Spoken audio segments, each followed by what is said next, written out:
Welcome to the IVM Podcast Network.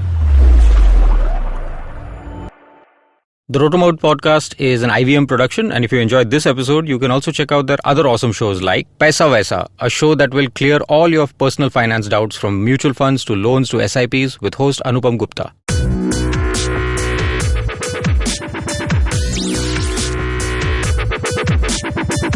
Hello and welcome to the Rotormouth Podcast. Hi Tushar, clean shaven and all for a change. Hi Sanjeev, yes, unfortunately I'm getting old, so my beard is getting weird and patchy. I had to do this and make sure it looks decent for the upcoming episodes of the Rotormouth Bulletin. Fantastic, you're looking all chikna and cool. See how dedicated I am to the cause? Absolutely, nobody as dedicated as you. Absolutely not. Okay, so what are we talking about today?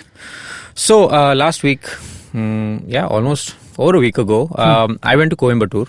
For the Ameo Cup, which even I was supposed to come for. That's right. The Volkswagen Ameo Cup.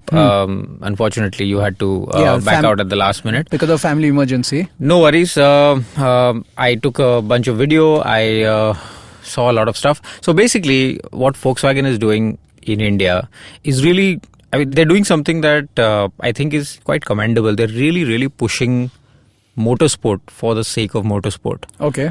Which is something that a lot of us in the motoring journalist community think is sorely lacking in the country. There's always some sort of complaint or the other about how shitty the situation is and nobody's interested in motorsport, etc., etc. But Volkswagen is going ahead anyway. We were at the Curry Motor Speedway outside Coimbatore for the first round of the VW Ameo Cup. Now, the way this works is basically, as you can understand, and I'm sure a lot of our listeners also might not know what it is to race or how to get into racing. You know, there's no school, college, office kind of scene going on with racing, right? How do you get into it? So Volkswagen has got this really sorted. So, for example, what would be your first question about going racing in India? My first question would be how does one start at the most basic level? What is the youngest you have to be or the oldest you have to be when you can get into racing? Right. So the thing is that I think Volkswagen is targeting ages of 16 to 26 for the pro category. So they've got like three categories. I think it's junior, pro and something else. For the pro category, they're targeting people who are on the upper end, 26-year-old. So you and I are out. Basically, our racing dreams are over before they started. Absolutely. It's awful. We are not rich enough also. We're also not rich enough. So let's put it very bluntly.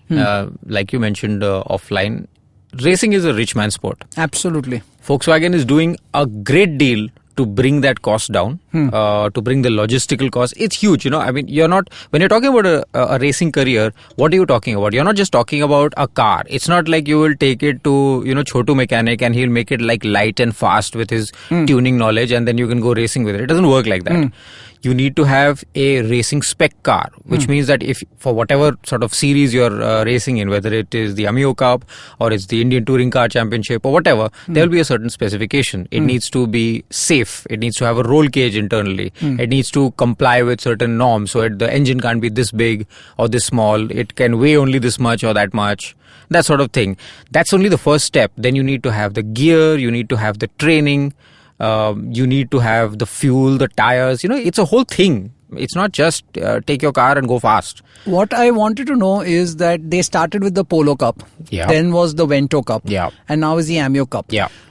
Sirish Visa, who's heading it. Yes. He has a background in this and you will describe it in further detail. Yeah. As to what he's been doing. And our dear friend Rayo has also been involved with them for a very long time. Indeed. So this racing that they're doing, so this talent that they unearth, who goes on to win or participate, do these guys then go forward and take part in other races on their own, or is Volkswagen looking after them once they finish with the Volkswagen Cup? So that is the idea. I believe the champions through these series will be funded by Volkswagen in certain formula races. Okay. For example, they also get, I think, one race abroad. Okay. Again, taken care of by Volkswagen. So they get a lot of exposure internationally as well as in other forms of racing. So it is certainly the beginning of a career. That's for sure. Now, to describe what they're providing is essentially the entire logistics. So what Volkswagen with the Ameo Cup and previously for the Polo Cup and the Vento Cup, what they provide essentially is, this is your car. Okay. We will train you. in the sense we will actually make you a racing driver in terms of physicality. Physical fitness is a big thing for racing drivers. It's not just sitting in a seat and using your right foot. You really need to be fit. You need to concentrate. You need to have a lot of focus. I experienced this myself on the track. I mean, I was going round and round for several laps, and beyond a certain point, what happens is, at least for a regular person, for me, you start losing focus and you start making mistakes. And you don't want to be making mistakes when you're going, hundreds of kilometers an hour. So there's the whole training aspect to it. There's a grooming, mentoring aspect to it, which our friend Rayo does for a lot of these drivers. So what Volkswagen will do is provide the training, provide the mentoring, provide the car, provide the tires. Tires are a big thing. Absolutely. I mean, they're consumables, right? You run through tires like crazy. Dry weather tires, wet weather tires. They also help you out with the gear. So you need fire retardant racing suits. You need a particular type of helmet. You need a Hans device, head and neck what? I forget. Anyway, so the thing is that it's a device that you put below your helmet so that your neck doesn't snap in whiplash conditions. All this stuff essentially Volkswagen is providing. And they do it for 8.5 lakh rupees for a season of racing, and a season is, I think, 10 races throughout the year, which culminates at the BIC, right? At the BIC, I think there are 4 rounds. There's Curry, which I went for. Okay. There are 2 rounds in MMSC, so that's the Chennai track. Yeah, in Chennai now. Yeah. So that's the round that just got over this weekend, and then the final, I think, is in the BIC. So tell me, when you went there now, for people who are listening in, what was your experience? So you got into a car. Did they give you any kind of pre-training prior to that? Were you given any form of... So, to be fair, the guys that got to drive the car, I did get to drive the Ameo Cup race car, which was really quite an experience. Now, going into this, you have to understand that, as you know, all of us, we tend to get experiences in cars that normal people don't. You know, we get to drive fancy cars to review them, and that really is one of the prime perks of the business. So we're used to a lot of power. We're used to a lot of refinement, a lot of luxury in these cars. But no, that doesn't really prepare you for the visceral violence of a race car, really. But the good thing is that Rayo was there, and of course, he did ask and got a sense of what the experience level of the crowd was. Okay. So I have driven several times on a track. I've driven various types of cars, not just sports cars. Right. In a previous lifetime, we used to own a rally team, so I've driven those rally cars. They were polo rally cars, so they're also pretty hardcore. So generally, I have some experience. So they gave us a basic rundown of what's to be done, and then they got us into the car. And this is actually, again, very, very, I would say, ballsy of Volkswagen, because they gave the media full access to these race cars, and these were the actual cars that these young boys were racing. Right? So this is not something that, they're really putting things out there in terms of risk, because if a car, goes for a toss, or if us, the non-professionals, go and, bang up the car or throw it into the mud or damage or whatever, that would sort of affect their racing weekend. But luckily we didn't do any of that. We had a great time driving the car. And it was amazing. So here's the thing. The Ameo Cup race car, what is it? You're familiar with the Volkswagen Ameo compact sedan, right? Okay. Right? It's a compact sedan. It's great value. And it's doing well, if I'm not mistaken. I don't know if it's doing well. But generally, it's great value. It's got interesting things going on for it. For example, under 10 lakh rupees, you can buy the Ameo diesel with a DSG. Dual clutch automatic gearbox, which is very good and sophisticated, refined, and it's a thing that you can't really get with the competition. And these cars are very safe. And they're very safe. Yeah. They're very solidly built, very safe. So that's the Ameo. The Ameo Cup car, though, is of course they made a race car out of the Ameo Cup car, because obviously the Ameo itself is something that they developed in India. And the Ameo Cup car is also something that they're very proud of, because they developed it for the most part, or almost entirely, in India. The previous race cars, like the Polo Cup cars and the Vento Cup cars, they had sort of reducing levels of involvement from Germany. I see. So the Polo Cup car was almost entirely designed in Germany. The Vento had a little bit of Indian input. The Ameo Cup car is pretty much designed here, and that's a huge achievement. And what they've done is they've progressively sort of pushed the envelope. So while the Polo and the Vento Cup cars were essentially road cars, fixed up with the roll cage and all the racing essentials to make them race ready. The Ameo Cup cars has pushed that envelope to become more hardcore. I see. How that works is, so they've got the 1.8 TSI engine. It's an engine I don't know if I've mentioned. I probably mentioned. I really like that engine. It's a turbo petrol engine. It's the same one that comes in the current Octavia. We spoke about the Octavia in a previous episode. In the Octavia, it's 180 PS, I think. In this model, in the Ameo Cup car, it makes 205 horsepower. It's completely modified. And it's modified. They've got a race ECU going on. The electronics are all racing focused. 205 horsepower, and that's not even really pushing it. I mean, they can do 250 or more with this engine because, they have that capability. But they've kept it at a reasonable level where it's fast. Okay. But it's also reliable. That's the core focus that these guys are doing. Because, see, understand what Volkswagen is doing. They're essentially, for 8.5 lakh rupees, these cars you don't buy this car for 8.5 lakh rupees.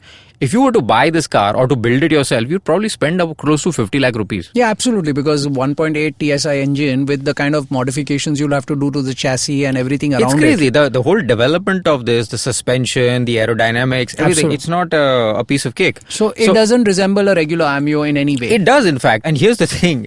You can check out the photos I posted from the racetrack. The Ameo Cup cars just look like something else. So what is the changes they've made? So beautiful. So, of course, 1.8 TSI motor, 205 horsepower, I think 320 Newton meters of torque. Okay. Big feeling. It's a small, still is a 1.8 liter engine, but it feels big. It feels burly. It's a turbo engine, but you don't feel like there's turbo lag at all. You touch the accelerator and it's leaping forward. The gearbox, most importantly, and that's one of the reasons why this race car is actually more hardcore. The gearbox is a 6-speed sequential gearbox. Okay. Right? The way this works is the previous ones also, the Polo and the Vento Cup, they had the DSG box, which is what you get, the automatic you get on these Volkswagen cars. And that's basically a road-focused, comfortable, smooth transmission. And, you can use it in manual mode, up, down, whatever. This one is none of those things. This is not a road-focused, comfortable, smooth transmission. This is hardcore. Okay. The way it works is you have no stick. Okay, the center of the car has no stick. It's just blank metal. Okay. The reason they've done this is that they want to put this car in the hands of all sorts of drivers, all sorts of potential racers that will come and want to learn how to race. So it's paddle shifters. It's paddle shifters only, left for down, right for up. Okay. What this does is basically it reduces the variables in terms of the gearbox, because gearbox, you can break a gearbox easily in a race if you're not careful. With this, you can't. Because you just press down or you press up and that's it. The computer and the actuator takes care of the rest. Okay. So basically you can have inexperienced drivers driving them and your car is going to stay reliable. The gearbox itself is wild. So it's an automatic, right? Technically, because there's no, you don't need to use the clutch actually. But there is a clutch. You do need to press the clutch. It's a very heavy race clutch. Engage first, right? Okay. You're in neutral, you press the clutch, you press the right paddle shifter towards you, pull it towards you, and there's like a thunk, and the first gear is engaged. Okay.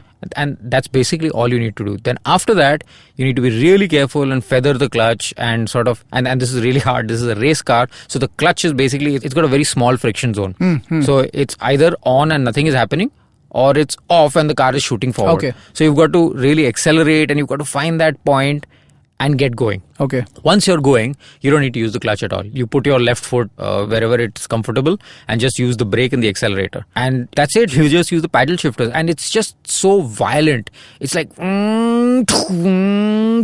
it's just each shift like hits you in your body. It's just, there's no clutch happening here. Okay. It's just slamming into gear next. And it's the same way up shifts or down shifts. You're coming into a corner, you're boom, boom, and then cut, the gear shift. You're really enjoying my sound effects. No? The sound effects is a start of another career on the Rotormouth podcast, and we are going to take royalty for this because you've just started giving us sound effects on the podcast. Yes, sound effects. Yeah, Volkswagen should give me royalty, in fact. Yeah, which we leave to them. So anyway, shall I continue or you're getting bored? No, I'm not getting bored. What I wanted to know now is that since you'd gone there, also what I understand is the Ameo Cup is essentially a marketing device that Volkswagen uses to do brand building, to of course promote motorsports at one level, definitely.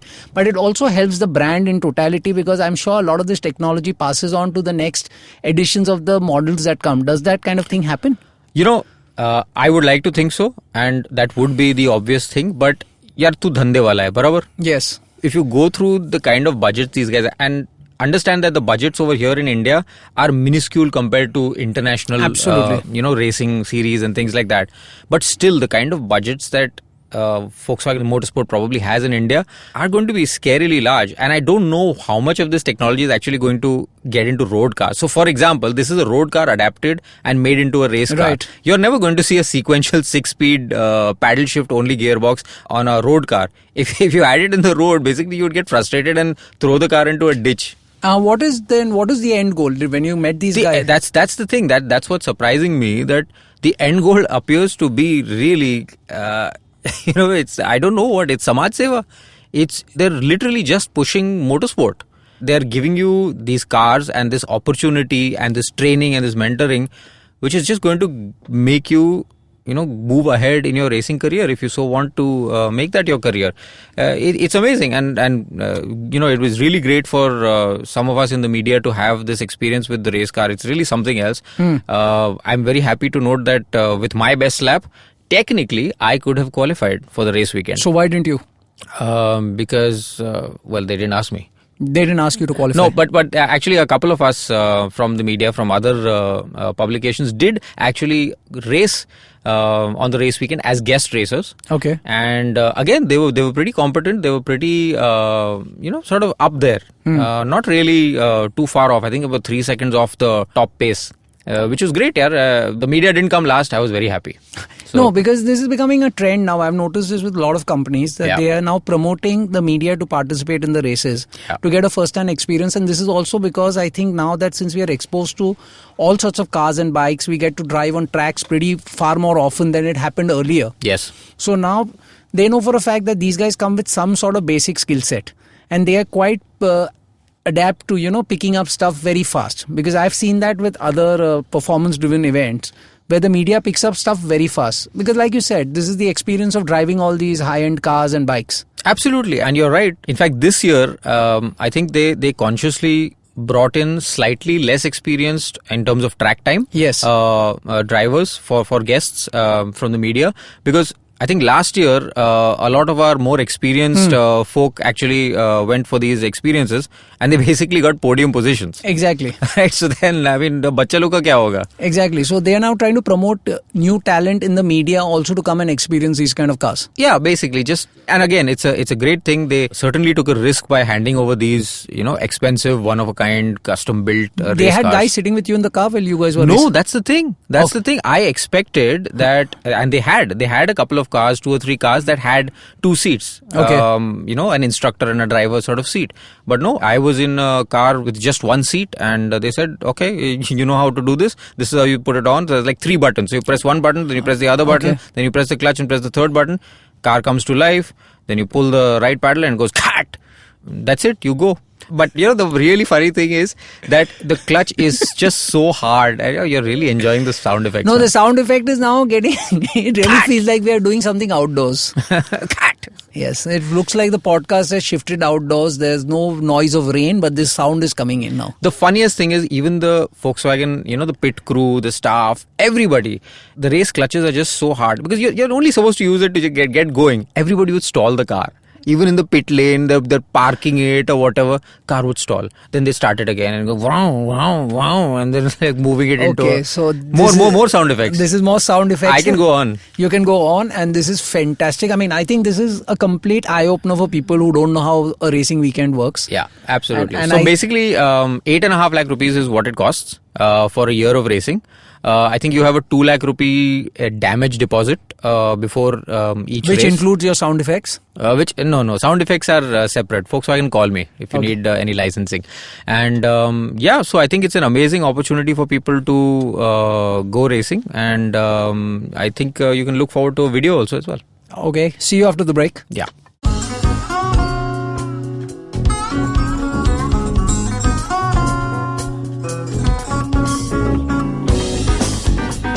That was Tantrik Steve from Hansraj College, Delhi, performing at IIT Bombay's Mood Indigo.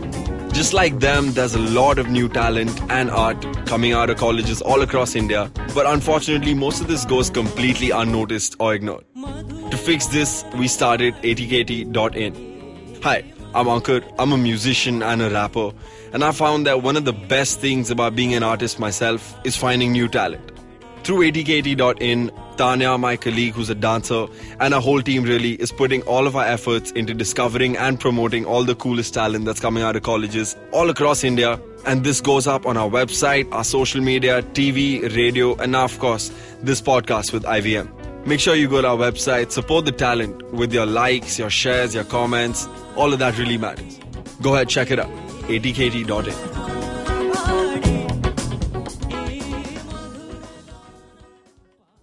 Hi, welcome back, Tushar. I hope I can get home today, man. It's raining. It's not stopping, man. So that doesn't matter. No? Why? No, I mean, you getting home is not our problem. Once you record the podcast and leave, we don't care. That's true. But you pay the money and this is what you get. This is how it works.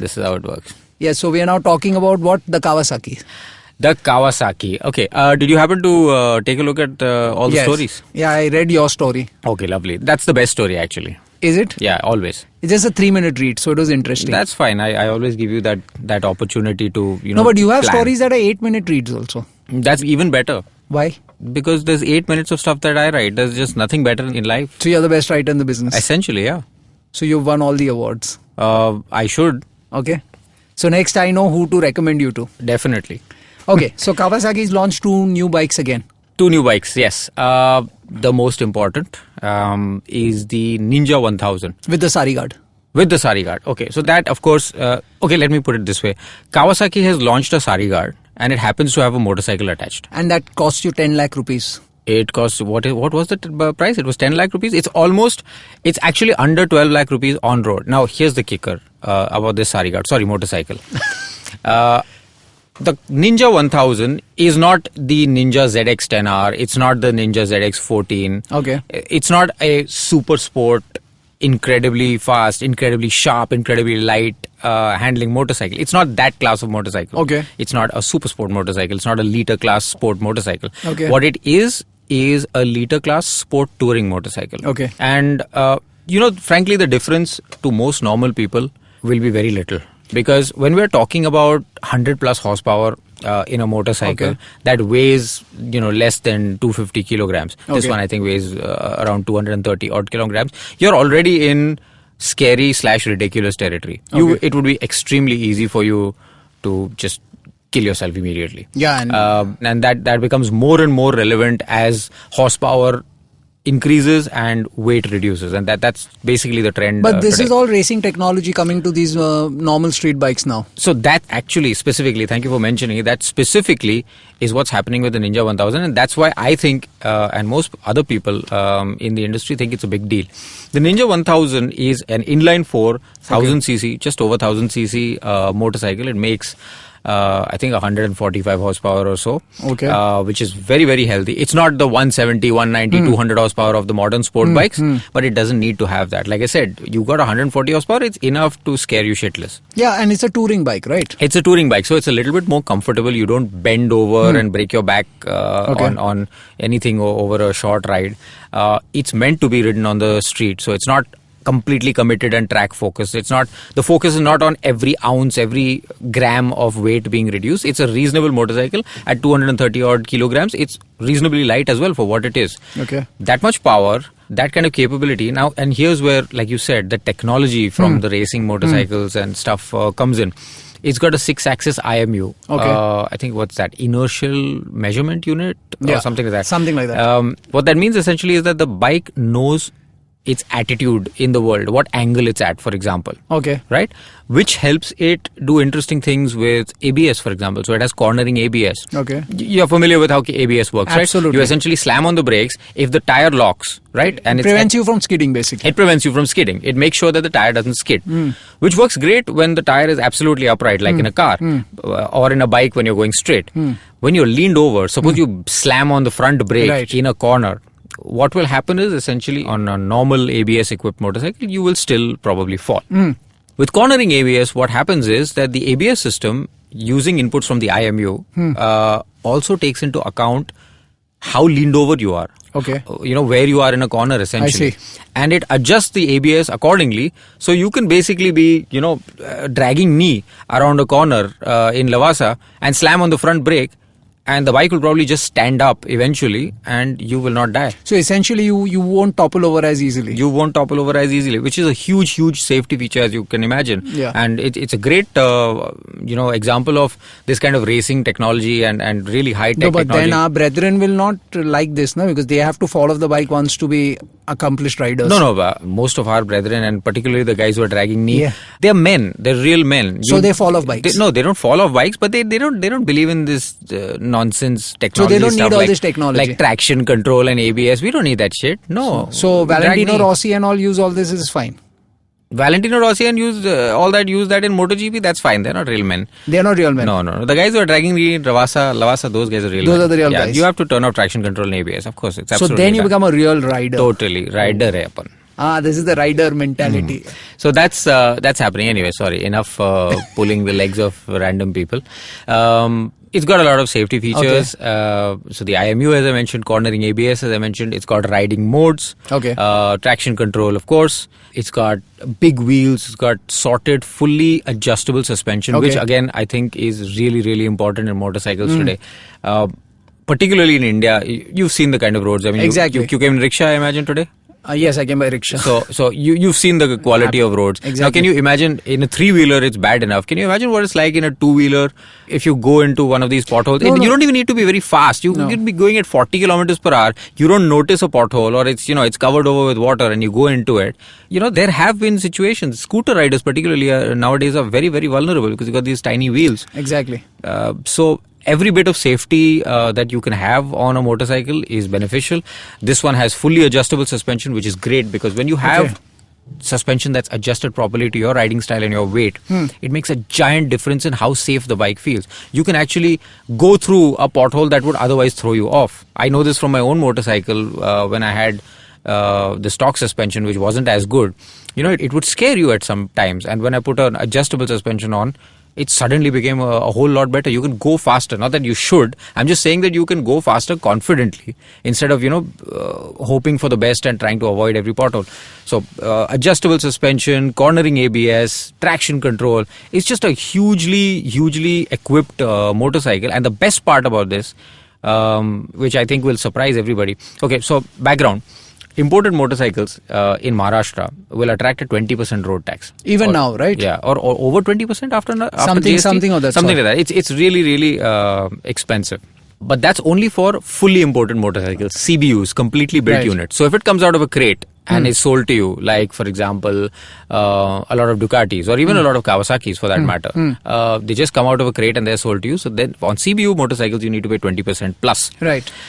This motorcycle is actually being assembled in India by Kawasaki. Oh, very nice, very interesting. It's not entirely assembled. It's called They've SKD. also got their plant in Chakan. They've just moved out of Bajaj Auto's facilities and they've set up a factory in Chakan. Okay. So this motorcycle is going to be an SKD, semi-knockdown. Right. So some bits of it basically, so the engine essentially comes in the bike. Right. They don't need to put it in Right. and assemble it. But that means that they are able to avoid this CBU tax, the 20% plus tax, which gives this bike an extremely, extremely interesting But price. how is their distribution model? Are they set up all over India? So they've got showrooms all over India now, and obviously they need to catch up a little bit compared to the other guys because it's not been very long. I mean, they just split with Bajaj just a few months ago. Right. So they're going to take a while, but still, I was in Coimbatore recently, Okay. and there was a Kawasaki branded dealer over there as well. Okay. There is one in Bombay now. There's one in Pune. So generally, you've got where there are. So they are based in the places that really matter. Yeah, that have that kind of audience. So it's there. You can buy it. You can go see it. You can probably test ride it. And because it's sort of assembled in India, you lose that tax and under 12 lakh rupees on road. So Can you think of another motorcycle, 1,000cc motorcycle that you can get under 12 lakh rupees, brand new Indian invoice in India? No, I can't really think of any. And I think Kawasaki, the fact that you said I like the fact that they're bringing racing technology. Yeah. They're bringing all these safety features. Yeah.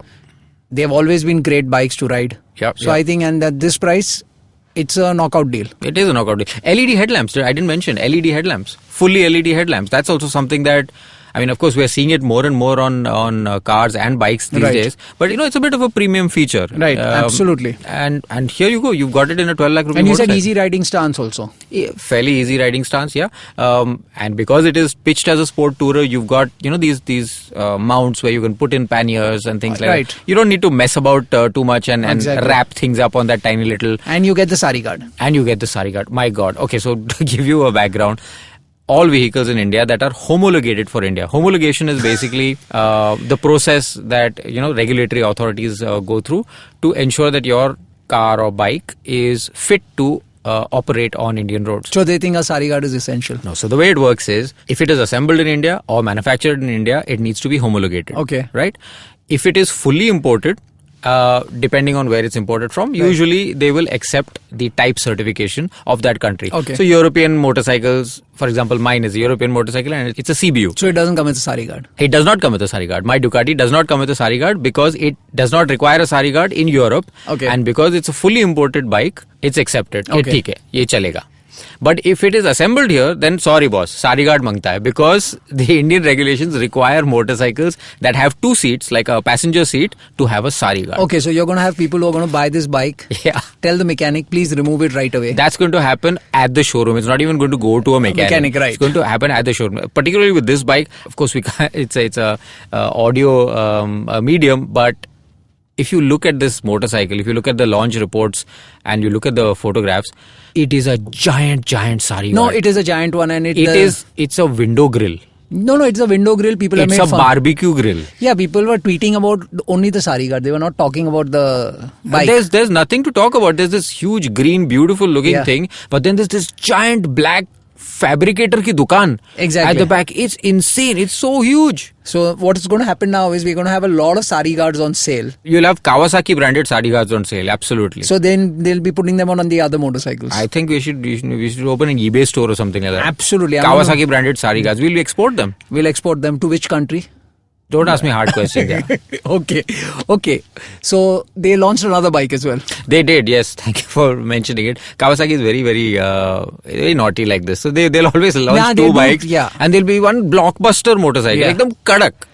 And then they'll be like, अच्छा ये भी है अपने पास. अच्छा side से आ गया एक तो ये भी है. But to be fair, this is not a ये भी है type का motorcycle. Yeah. This is the Kawasaki Z900. Yeah. This was launched a few months ago. Yeah. But the problem was that it was launched at a little bit of a high price. Okay. So now of course you've again got the Z900, which was launched a few months ago. But the problem when it was launched was that it was essentially the replacement for the Z800. Now the Z800 was quite a popular motorcycle for Kawasaki because I think it was at 7.5 lakhs or something. Yes. It was a great deal. You had an inline 4 800cc, very silky smooth engine, very butch looking, very big, big bike feel essentially, nice equipment. And for 7.5 lakh rupees, it was a killer deal really for that sort of a motorcycle. A little bit heavy, but all right. When they launched the Z900, which is the replacement for the Z800, it's lighter, slightly bigger engine, it makes more power. Sportier, I think. Sportier, a little bit, definitely looks sportier. A little bit smaller looking, actually. That's the feedback that I've gotten. But the point was that they launched it at 9 lakh rupees. Right. And so that didn't go down well. That didn't go down well, particularly because, again, it was a CBU, which means the taxes. So now prices have been revised. So what they had done at the time was to sort of sweeten the deal and maybe soften the blow. They had put a bunch of free accessories. Yeah, they had a tank bag, they had frame sliders, that sort of stuff thrown in, which was a fair bit of value. I mean, that was over 1 lakh rupees of value. But still, the point is the sticker shock was there. Yeah. Not happening. What they've done now is, it's what, 768? 768. So, but you don't get anything free. You don't get any of the free stuff, which is fine. Because, most people, when they buy bikes like this, they've already had a look at what's available for it, and they probably called a friend or they'll go to an aftermarket place and get stuff there. They've already got a list. I want this, and this. Right. I'm coming on this date after delivery. Usually people do it like that. Exactly. So 768 is what the price is now, and it's still a great motorcycle. Absolutely. It's still got all the basic features that make it a good motorcycle. And at 1,32,000 cheaper, it makes sense now. Yeah, it does. But of course, the Thunder is all for the Ninja 1000. I can't wait to ride it. I've already asked for it. So boys at Kawasaki, I'm coming for you. You're coming for them and the sari guard. And the sari guard. Yes, absolutely. Okay, that's it for today. We are Rotormouthing on Facebook and Twitter. Like our page, follow us on Twitter and subscribe to the podcast on the IVM Podcast app or any other podcast app that you like. We'll catch you next time. Yes, bye.